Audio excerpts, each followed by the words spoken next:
My wife betrayed me right before the wedding.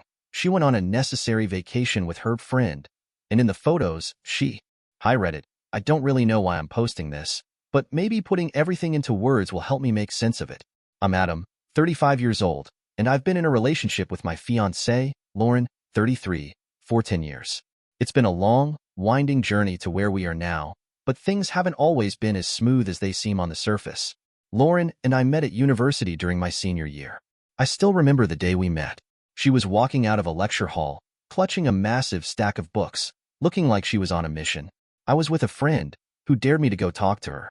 Lauren had this aura, confident but not arrogant, funny without even trying. When I introduced myself, she gave me this sarcastic smirk and said, "Are you trying to help me carry my books or ruin my day?" Somehow, I found that endearing, and from there, we clicked. We started dating pretty quickly. Our first real date was at this small Italian restaurant near campus. It was cozy, nothing fancy, but the food was great, and the atmosphere felt special. By the end of the night, I knew there was something different about her. Over the next couple of years, we became inseparable, studying together, attending campus events, and planning our futures.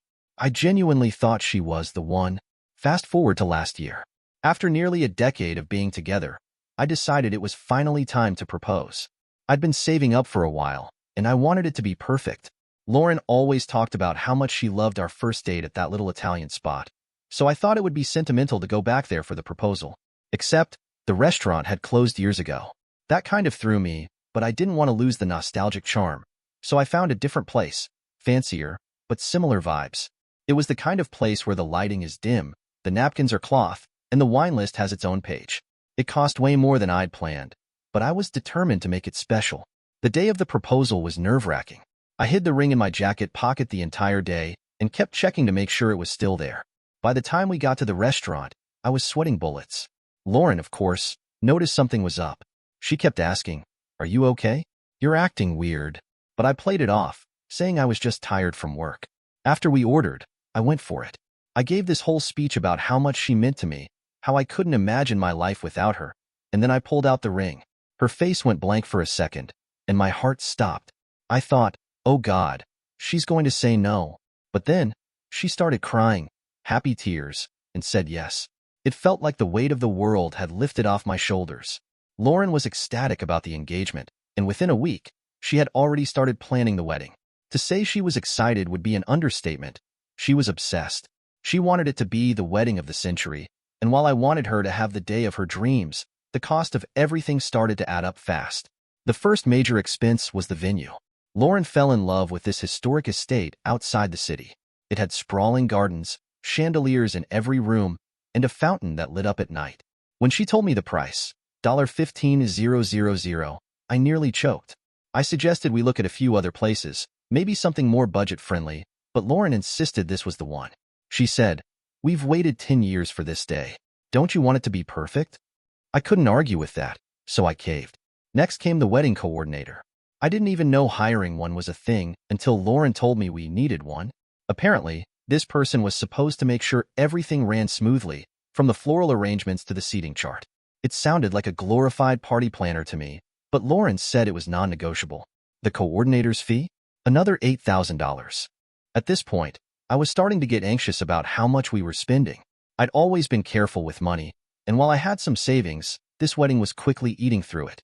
I tried bringing up my concerns to Lauren, but every time I did, she would dismiss them. "This is a once-in-a-lifetime event," she'd say. "Stop stressing. We'll figure it out." She even made me feel guilty, saying things like, "Don't you think I deserve this after everything we've been through?" Then there were the smaller expenses that kept piling up. The dress was $4,000. The photographer was $6,500. The caterer was $12,000. Every time I thought we were done, Lauren would find something else we needed.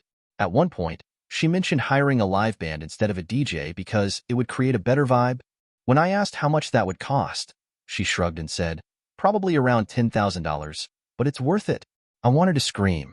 I don't know when exactly the doubt started.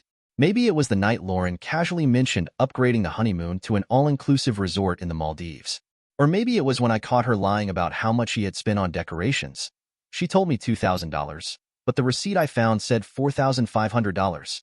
I confronted her about it, and she laughed it off, saying, It's just a little white lie. I didn't want you to freak out. That comment stuck with me. A little white lie? How many other things had she been lying about? I started paying more attention, and the more I looked, the more red flags I found. For example, she claimed she was handling the guest list, but when I asked to see it, she got defensive and said it was too soon to finalize it. Then, one night, I overheard her on the phone telling a friend that she had invited an extra 50 people we hadn't even talked about. The kicker came when I checked our joint savings account one morning and saw that $5,000 was missing. When I asked Lauren about it, she acted confused and said, "Oh, that must have been for the down payment on the cake."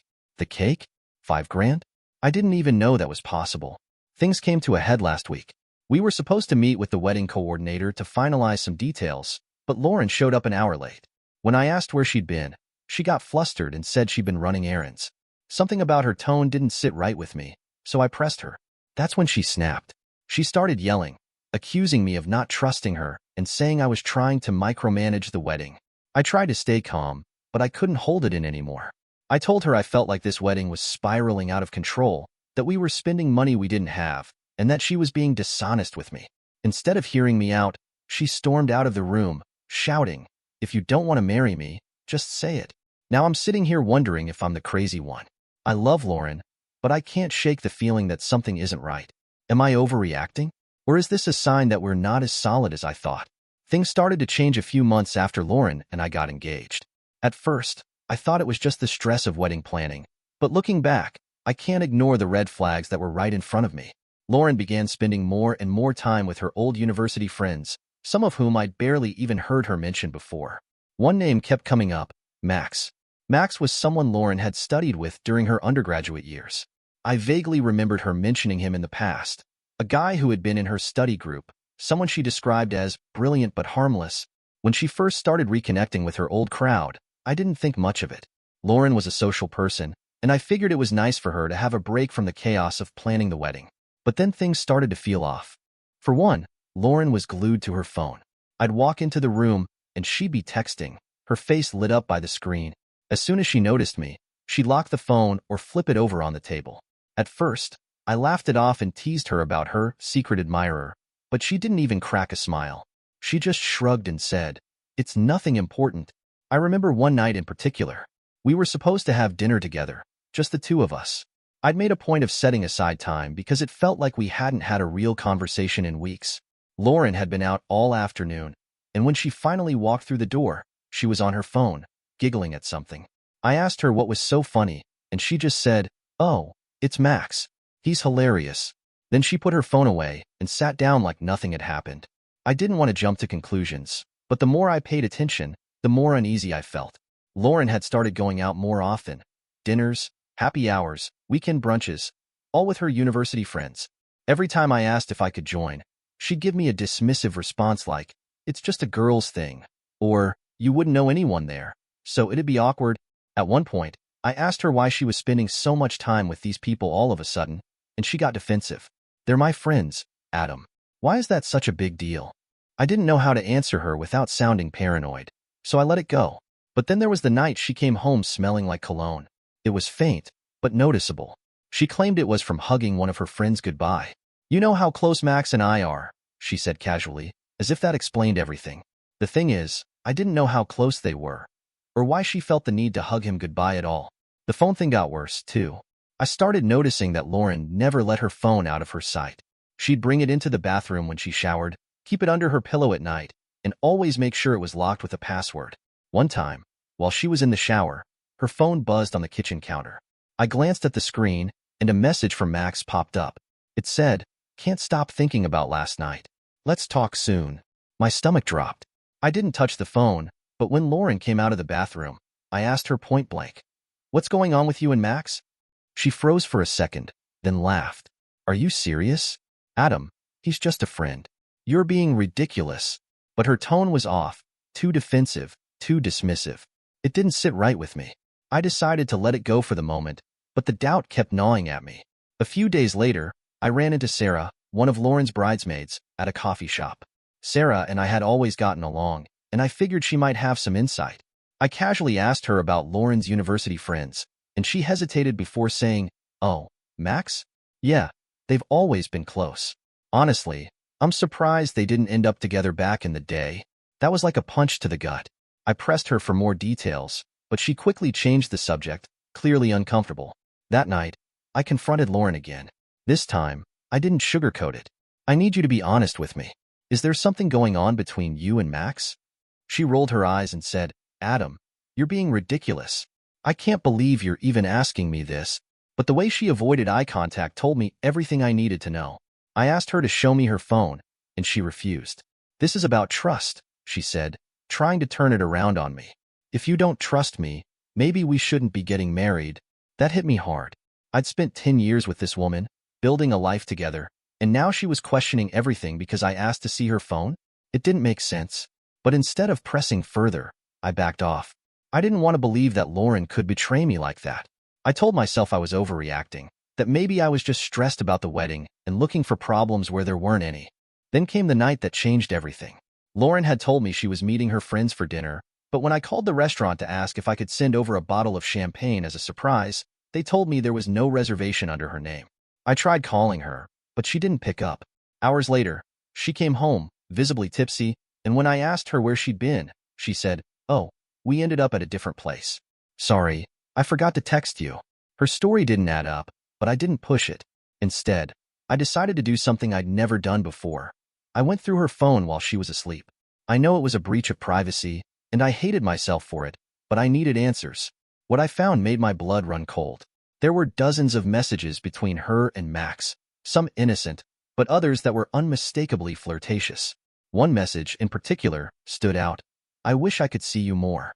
Being around you makes me feel alive." I felt sick. I didn't sleep that night. The next morning, I confronted Lauren with the evidence. At first, she tried to deny it, but when I showed her the messages, she broke down. "It's not what it looks like," she insisted. "Max and I have a history, but it's in the past. I swear, nothing happened." I wanted to believe her, but how could I? She had been lying to me for months, hiding things, and keeping secrets.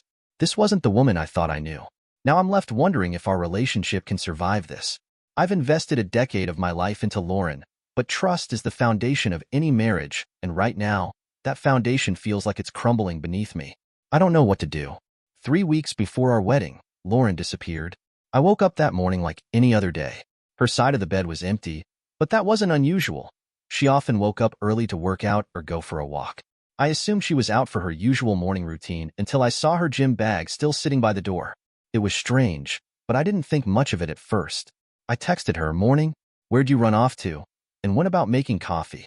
By the time an hour had passed and I hadn't heard back, I started to get a weird feeling. Lauren was usually quick to respond, especially since the wedding planning had her glued to her phone most days. I texted again, "Everything okay? You're not at the gym, are you?" No reply.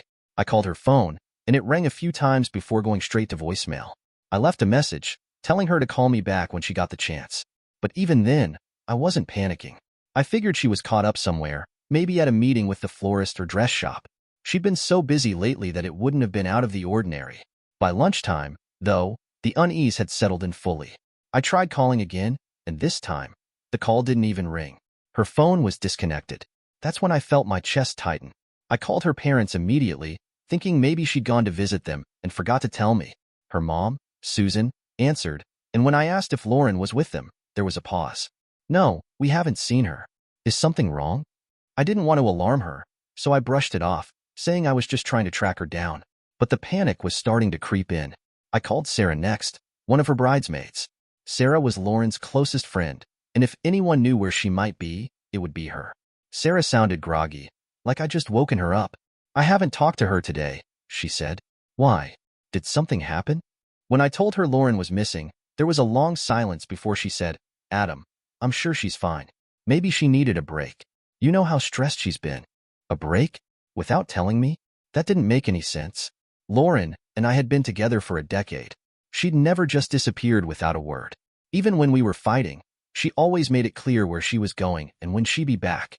I checked her social media accounts, desperate for any clue about where she might have gone, but there was nothing. No posts, no stories, no updates. It was like she'd vanished off the face of the earth. By late afternoon, I was starting to lose it. I drove to a few places she frequented, the gym, her favorite coffee shop, the bridal boutique she'd been visiting almost weekly. Everywhere I went, people shrugged and said they hadn't seen her. I stopped by her friend Natalie's apartment, hoping maybe she'd gone there to vent or escape the wedding stress. Natalie opened the door, her face a mixture of confusion and concern when I asked about Lauren. I haven't seen her in days, she said. Adam, is everything okay? You look pale. I don't know, I admitted, my voice shaking. She's gone. I've tried calling her, but her phone's disconnected. I don't know where she is. Natalie invited me inside and made me a cup of tea, though I was too jittery to drink it. She sat across from me, looking worried. Do you think she left on purpose? She asked hesitantly. I shook my head, refusing to believe it. No, she wouldn't just leave. Not like this. But as the words came out of my mouth, I wasn't sure if I believed them anymore. When I got home that evening, the silence in the apartment was deafening. Her things were still there. Her clothes in the closet, her shoes by the door, even her half-empty coffee mug from the night before sitting on the counter. It was like she'd been plucked out of existence, leaving everything else untouched. I sat on the couch, staring at her phone charger still plugged into the wall. Why would she leave without her phone? Without telling me anything? I called the police the next morning. I felt ridiculous, like I was overreacting, but something in my gut told me this wasn't normal. The officer I spoke to was calm and professional, asking me all the standard questions. When was the last time I saw her? Did she seem upset or stressed? Did she have a history of disappearing? I answered everything as best I could, but I could tell they weren't treating this as an emergency. She's an adult, the officer said. Sometimes people just need space. If she doesn't come back in a few days, let us know. A few days? I couldn't wait that long. I called Susan and her husband, Bill, again, hoping they'd heard something, but they were just as in the dark as I was. Susan sounded frantic, repeatedly asking, what if something's happened to her? Bill tried to stay calm, but I could hear the tension in his voice when he said, let's not jump to conclusions. She'll turn up. I spent the next several days retracing every step Lauren could have taken. I went through her planner, looking for appointments or meetings she might have had, but nothing stood out. I even went to her workplace and spoke to her coworkers. Most of them just looked at me with pity, saying they hadn't seen her in weeks since she'd taken time off to focus on the wedding. The worst part was the not knowing. Every time my phone buzzed, my heart leapt, only to sink when it wasn't her. I couldn't eat. I couldn't sleep. I started replaying every conversation we'd had in the weeks leading up to her disappearance, searching for clues I might have missed. Was she unhappy? Was she having second thoughts about the wedding? Was there someone else? The thought of Max crossed my mind more than once, but when I called him, he claimed he hadn't spoken to her in days. I didn't trust him, but I had no proof he was lying. The days stretched into a week, and still, there was no sign of her. The police finally agreed to file a missing person report, but they didn't seem optimistic. Most of these cases resolve themselves, the officer said. People usually come back when they're ready. Ready for what? To explain why she'd left me in the dark? To justify the sleepless nights and the constant knot in my stomach? I couldn't wrap my head around it. I felt like I was losing my mind. Every time I closed my eyes, I saw her face, smiling, laughing, completely unaware of the chaos she'd left behind. On the 10th day of her disappearance, I got a call from Sarah. She sounded hesitant, like she didn't want to say whatever it was she called about. Adam, she began, I don't know how to tell you this, but I think I saw Lauren. My heart skipped a beat. What? Where? It was at a bar downtown. I wasn't sure at first, but it looked like her. She was with some guy. I didn't get a good look, but I thought you should know. I didn't know what to say. Part of me wanted to rush downtown and start searching every bar until I found her, but the other part of me felt crushed. If it was true, if she was out there with someone else, what did that mean for us? For everything we'd built together? That night, I sat in our apartment, staring at the empty space where her keys used to hang. I didn't know what to believe anymore. All I knew was that the woman I thought I was going to marry had vanished, leaving me to pick up the pieces of a life that no longer made sense. The truth came out in the most unexpected way. After nearly 2 weeks of panic, sleepless nights, and imagining the worst-case scenarios about Lauren's disappearance, my best friend, Nate, sent me a message that completely flipped my world upside down. It was early morning, and I was sitting in the kitchen, staring at my cold coffee, scrolling aimlessly through my phone, hoping for a miracle. Then, Nate's name popped up with a simple text. You're not going to believe this. Attached was a screenshot. At first, I couldn't process what I was looking at. The image showed Lauren on a beach, wearing a brightly colored swimsuit and oversized sunglasses, holding a cocktail. She was sitting on a lounge chair next to three women I didn't recognize, all laughing and posing for the camera. The caption read, "Dominican Republic vibes. Much needed getaway." My stomach twisted as I scanned the post. It had been uploaded the day before by one of the women tagged in the photo. Lauren's name was there too, clear as day. I stared at the screen, my hands trembling. My mind raced with a million questions. Dominican Republic? Vacationing with friends? How? Why? After everything we had been through, after all the sleepless nights and frantic calls, she was sipping cocktails on a beach? I felt like a complete fool. For 2 weeks, I had been tearing myself apart, thinking something horrible might have happened to her, and here she was living it up in paradise. I called Nate immediately, my voice shaking. "Where the hell did you get this?" I demanded. He sounded hesitant, like he didn't want to be the one delivering the news. "One of the guys at work follows that girl, the one who posted it. He showed me, and I thought you should know." Dude, I didn't want to believe it either. I didn't even respond. I hung up the phone and went straight to the social media profile of the woman who had posted the picture. Her account wasn't private, and there were dozens of photos and videos from the trip. In every shot, Lauren looked carefree, smiling, laughing, dancing. There was a video of her and her friends riding ATVs, another of them clinking glasses at some fancy outdoor bar. In one clip, Lauren was standing in the ocean, posing dramatically as the waves hit her legs. She looked happy, like she didn't have a care in the world. I couldn't stop scrolling. The more I saw, the angrier I became. She hadn't just disappeared. She had deliberately hidden this from me. She had lied to everyone. Her friends, her parents, the police. She let me spiral into a pit of worry and despair while she was off enjoying a tropical vacation. And for what? To take a break from wedding stress? I called her phone again, knowing full well it was still disconnected. I slammed my fist on the counter in frustration. How could she do this to me? To us? I wanted answers, but more than that, I wanted to scream at her, to demand an explanation for how she could be so selfish, so heartless.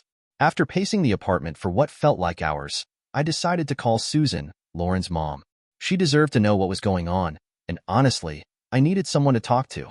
When she picked up, her voice was strained. "Adam, have you heard anything? We're so worried about her." I took a deep breath, trying to keep my voice steady. "Susan, I need to tell you something. I found out where Lauren is." There was a pause. "What? Where is she? Is she okay?" "She's in the Dominican Republic," I said, my voice dripping with bitterness. "On vacation. With her friends." Another pause. Then, "What are you talking about? That doesn't make any sense." "It's all over social media," I snapped. "She's been there for days. She didn't tell anyone. She didn't leave a note. She just took off. And now she's partying on a beach while we've all been worried sick." Susan was silent for a moment, and then I heard her start to cry. "I don't understand. Why would she do this? Adam, this doesn't sound like her." "Well, it is," I said flatly. "I have the proof.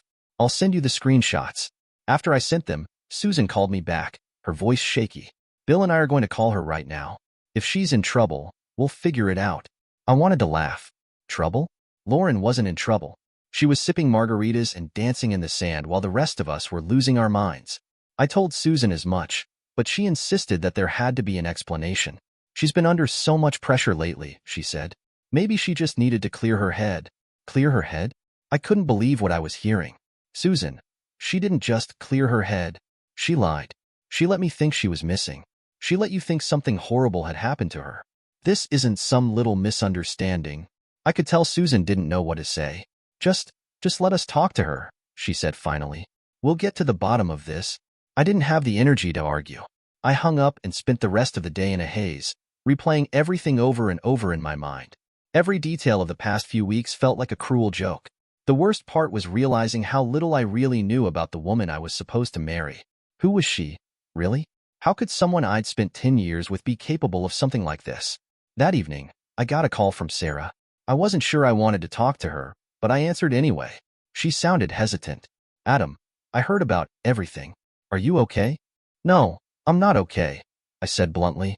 "What the hell is wrong with her, Sarah? Did you know about this?" "Of course not," she said quickly. "I swear, I had no idea. I'm just as shocked as you are." There was a long pause, and then she added, "I tried calling her. She didn't pick up, but she texted me back." My heart raced. "What did she say?" She said she needed space, that she felt like everything was getting too overwhelming, and she just needed to get away for a while. I laughed bitterly. So her solution was to fake her disappearance and go on vacation? That's insane. I know, Sarah said quietly. But, Adam, I think there's more to this. She's been acting weird for months. Maybe she's not telling us the whole truth. I didn't want to hear it. I didn't care about Lauren's excuses or whatever justification she thought she had for pulling a stunt like this. All I cared about was the fact that she had betrayed my trust in the worst possible way.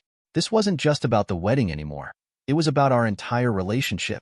How could I ever look at her the same way again? As I sat alone in our apartment that night, surrounded by reminders of the life we were supposed to be building together, I felt a wave of anger, sadness, and betrayal wash over me. Lauren had made her choice, and now I had to make mine. The confrontation started with a call I never wanted to make. After everything I had seen and learned about Lauren's secret trip, I needed answers. I needed her to explain herself, even though a part of me already knew I wouldn't like what she had to say. I waited until late evening, hoping I'd catch her when she wasn't surrounded by her friends or otherwise distracted. I wasn't even sure she'd pick up, but I dialed her number anyway. To my surprise, it rang. Hearing the familiar click as she answered, I froze for a moment. Adam, she said, her tone casual, like she hadn't just vanished for 2 weeks. Lauren, I said, my voice shaking despite my best efforts to keep it steady. Where the hell have you been? Dominican Republic? Really? What is going on with you? There was a pause, and I could hear the background noise of music and laughter, as though she were standing on a patio or at a beachside bar. She sighed, and then, in the most infuriatingly calm tone, she said, It's not a big deal, Adam. It was just a surprise trip. My friends planned it last minute to help me de-stress before the wedding. I almost dropped the phone. Not a big deal, I said, my voice rising. Are you kidding me right now? You disappeared without a word, disconnected your phone, made everyone think something horrible had happened to you. And you're telling me it's not a big deal? Adam, calm down, she said, her voice growing defensive. I didn't think it would turn into such a huge thing. I needed a break, and the girls thought this would be the perfect way to get my mind off everything. It's not like I'm doing anything wrong. Not doing anything wrong? I repeated, disbelief dripping from every word. You lied to me, Lauren. To everyone. Your parents were terrified. I thought, God, I thought something had happened to you. And all this time, you were on a beach with your so-called friends, posting pictures like nothing was wrong. She sighed again, and I could practically hear her rolling her eyes. I didn't lie, Adam. I just didn't tell you. There's a difference. I couldn't believe what I was hearing. A difference? Are you serious right now? You let me think you were missing. I called the police, Lauren. I filed a report. Your mom has been crying every day, and your dad is about to lose his mind. And you're telling me this is just some harmless trip? It wasn't supposed to be a big deal, she said, her voice growing colder. I didn't think you'd overreact like this. Honestly, you're blowing this way out of proportion. Blowing this out of proportion? I snapped. Lauren, this isn't just about the trip. It's about trust. How am I supposed to marry someone who disappears without a word and doesn't even care how much it hurt everyone? She was silent for a moment, and I thought maybe, just maybe, she was starting to realize how serious this was. But then she said, Adam, I think you need to calm down and stop making this about you. I needed this. I needed time away from all the pressure, from everything. I couldn't hold back anymore. The pressure? Lauren, we're supposed to be a team. If you were feeling overwhelmed, you could have talked to me. Instead, you ran away and acted like none of us mattered. Do you even understand how selfish that is? I'm not selfish, she snapped back, her voice rising now. I've been doing everything for this wedding. Everything. You haven't had to lift a finger, and now you're making me feel bad for taking some time for myself? That's not fair. Fair? I said, incredulous. You want to talk about fair? What's not fair is spending 10 years building a life with someone, only for them to throw it all away because they needed time. What's not fair is finding out the person you love doesn't care enough to let you know they're safe. This isn't about the wedding anymore, Lauren. This is about who you are as a person. She laughed bitterly, and the sound sent a chill down my spine. Who I am as a person. Nice, Adam. Real nice. Maybe if you weren't so controlling, I wouldn't feel the need to get away in the first place. That was it. I couldn't take it anymore. Lauren, you have 2 choices, I said, my voice icy. You get on the next flight home, or the wedding is off. No excuses, no delays. If you care about this relationship at all, You'll prove it by coming back and facing this like an adult. The silence on the other end of the line was deafening. I could hear the faint hum of the music and voices behind her, but she didn't say a word for what felt like an eternity. Finally, she spoke, her tone dismissive and almost bored. Adam, you're being ridiculous. I'm not cutting my trip short just because you're throwing a tantrum. I'll come back when I'm ready. I couldn't believe what I was hearing. When you're ready? I repeated, my voice breaking. Lauren, do you even care about me? About us? Because right now, it doesn't feel like it. Of course I care, she said, her tone exasperated. But I'm not going to let you bully me into doing something I don't want to do. You need to stop making this about you, and let me enjoy the rest of my trip. I'll be back in time for the wedding. Isn't that enough? No, Lauren, I said, my voice firm. It's not enough. Not anymore. I hung up before she could respond, my hands shaking as I set the phone down on the counter. My heart was pounding, and I felt like I was about to explode. I had given her an ultimatum, a chance to fix this, and she had thrown it back in my face. All the years we had spent together, all the memories, all the plans for the future, it felt like they meant nothing to her. For the first time in my life, I felt like I didn't know the woman I was supposed to marry. And the worst part was, I wasn't sure if I wanted to know her anymore. The decision to cancel the wedding wasn't something I made lightly. It wasn't a spur-of-the-moment reaction fueled by anger or heartbreak. It came after days of reflection, sleepless nights, and agonizing over every detail of the last 10 years of my life. But when Lauren refused to come back, when she dismissed everything we built together as if it was nothing more than an inconvenience, I knew I couldn't go through with it. I couldn't marry her. The betrayal, the lies, the complete disregard for the people who loved her. It was too much. After our disastrous phone call, I spent the rest of the night sitting on the couch, staring at the stack of wedding invitations on the coffee table. They were supposed to be mailed weeks ago, but Lauren kept delaying it, saying she wanted to make sure everything was perfect before sending them out.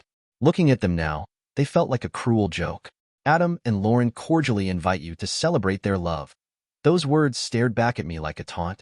I wanted to tear them apart, to shred every last reminder of the life we were supposed to have together, but I forced myself to stay calm. I needed to think clearly. The next morning, I called the venue. My hands were trembling as I dialed the number, knowing full well what this decision would cost me. Financially, emotionally, socially.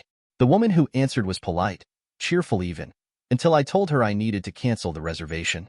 There was a long pause before she said, "I'm so sorry to hear that. Unfortunately, the cancellation fee is 50% of the total cost." 50%. That was $15,000, gone in an instant. I felt sick. There's no way around it? I asked, though I already knew the answer. "I'm afraid not," she said gently. "It's part of the contract." I thanked her and hung up, staring at the empty apartment around me. $15,000 for a wedding that would never happen. And that wasn't even the full extent of it. There was the photographer, the caterer, the florist, all of whom had non-refundable deposits. By the time I calculated everything, I realized I'd lost over $20,000. That was my savings, money I'd been putting aside for years, all gone in the blink of an eye.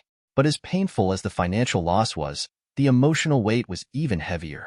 I had to tell people, our families, our friends, everyone who had been looking forward to the wedding. They all needed to know it was off. And more importantly, they needed to know why. Lauren might have been content to act like nothing was wrong, but I wasn't going to let her rewrite the narrative to make herself look like the victim. People deserve the truth. I started with my parents. Calling them was one of the hardest things I've ever done. My mom cried when I told her, not because the wedding was canceled, but because she couldn't believe what Lauren had done. "How could she treat you like this?" she kept saying. "You've always been so good to her." My dad, on the other hand, was furious. "Good riddance," he said bluntly. "You don't need someone like that in your life. She showed you her true colors, Adam. Be thankful you found out before it was too late." Next, I called Susan and Bill, Lauren's parents. That conversation was even harder. Susan broke down immediately, sobbing into the phone and apologizing over and over again. "I don't know what's wrong with her," she said. "This isn't who she is.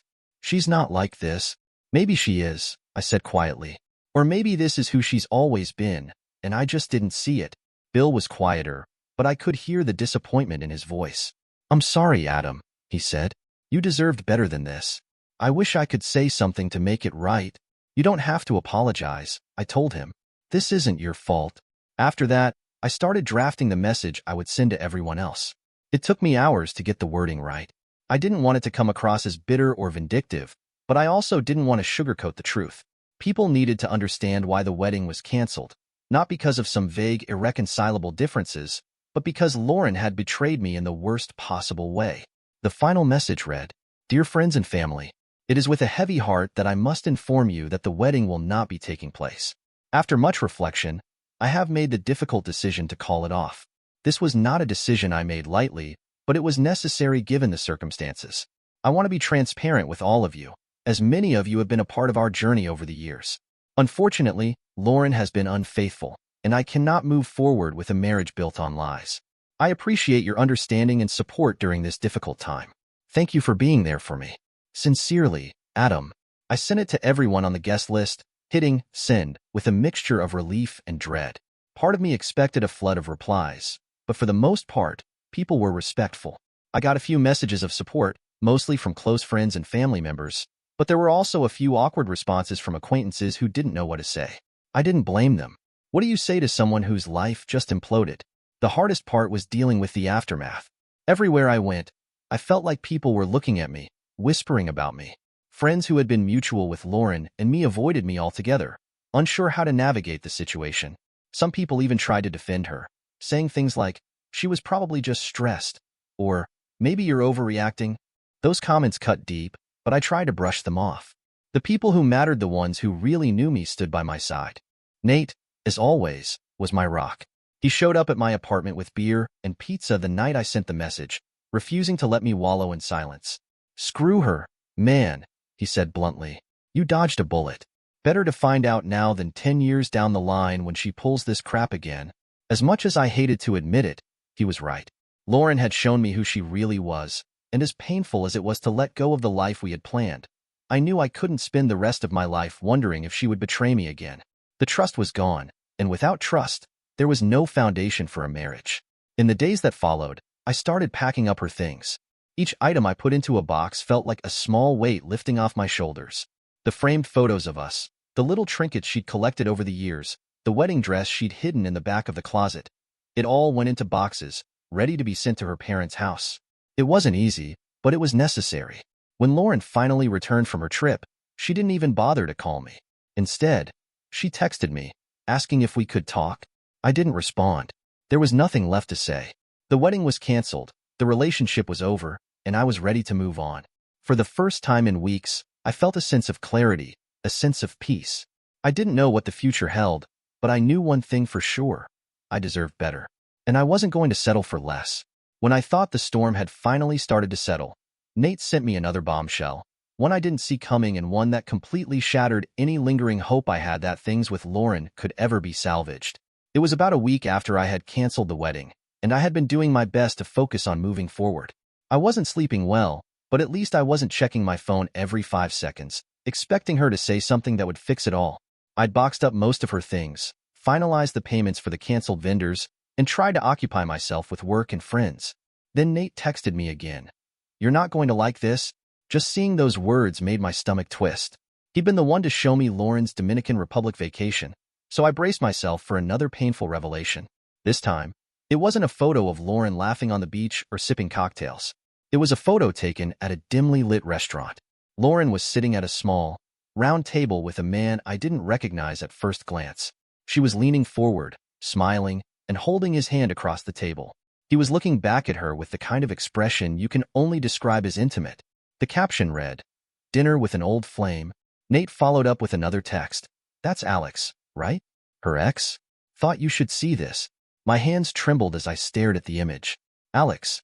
That name hit me like a slap across the face. He was the one ex-Lauren had told me about in detail, a guy she dated in college before she and I got together. She always described him as a mistake and someone I'll never go back to. Seeing them together now, her holding his hand like they were still in love, made my chest tighten. It was as if every ounce of betrayal from the past few weeks had been condensed into this single moment. I called Nate immediately. "Where the hell did you find this?" I demanded, my voice shaking. "Her friend just posted it," Nate said. "I follow her on Instagram. I guess she didn't think you'd see it. Or maybe she didn't care." I sat down heavily on the couch, the phone pressed to my ear. "I can't believe this," I muttered. "She's been lying to me this whole time." She's with Alex. In public. Yeah. Nate said carefully, it doesn't look great. You doing okay, man? I wasn't okay. I felt sick to my stomach. Everything Lauren had said, every excuse she'd made about needing space and taking a break, suddenly felt like a carefully constructed lie. I hung up with Nate and stared at the photo again. It felt like a punch to the gut. She didn't even look guilty. She looked happy, carefree, like she hadn't just destroyed everything we'd built over the past decade. I couldn't sit with this alone. I decided to call Lauren, even though every part of me knew it was pointless. I needed to hear her explanation, no matter how ridiculous or insulting it would be. When she picked up, her voice was chipper, like nothing had happened. Adam, hey, she said. What's up? I didn't waste time. I saw the picture, Lauren. The one of you and Alex at the restaurant. Care to explain?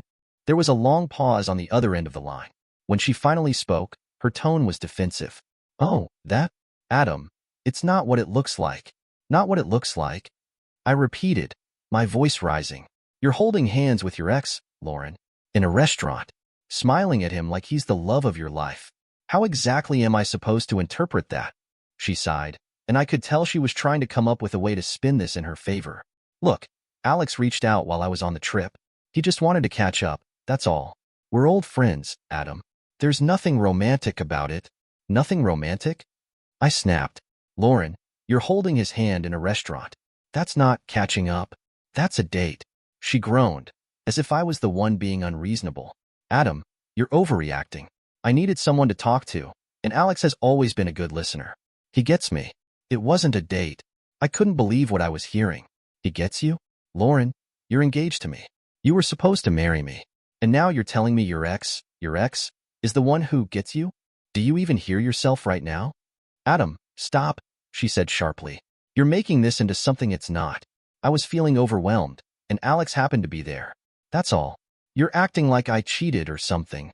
You did cheat, I said, my voice cold. Emotionally, if not physically. You lied to me, you betrayed my trust, and now you're trying to justify it by playing the victim. I'm done, Lauren. I'm done with this, and I'm done with you. Adam, wait, she said quickly, her voice tinged with panic. You don't mean that. We can work through this. I'll come back, and we'll talk. I'll explain everything. There's nothing left to explain, I said. You've shown me exactly who you are. The wedding is off, and so are we. I hung up before she could say anything else. My heart was pounding, my hands were shaking, but I felt a strange sense of relief. For the first time in weeks, I knew I was making the right decision. There was no going back now. The fallout was immediate. Lauren must have realized she couldn't spin the situation in her favor, so she started reaching out to mutual friends, trying to paint me as the villain. She told people I was too strict, that I had unrealistic expectations, that I'd been controlling throughout our relationship. But most people saw through her lies. They knew me, and they knew I wasn't the kind of person she was trying to make me out to be. Susan and Bill, her parents, were devastated. Susan called me in tears, apologizing again and again for Lauren's behavior. I don't know what's gotten into her, she said. This isn't the daughter I raised. I didn't know what to say to her. I appreciated her support, but it didn't change what had happened. Lauren had made her choices, and now she had to live with the consequences. My friends rallied around me, especially Nate. He made it his mission to keep me busy, dragging me out for beers, hikes, anything to keep my mind off the situation. You're better off without her, he kept saying. You'll see that eventually. As the weeks went by, I started to believe him. The pain was still there, the betrayal still stung, but I was beginning to see a path forward. I didn't need Lauren. I didn't need her lies, her excuses, or her drama. What I needed was to rebuild my life, one step at a time. The relationship was over, but for the first time in a long time, I felt free, and that was something worth holding on to.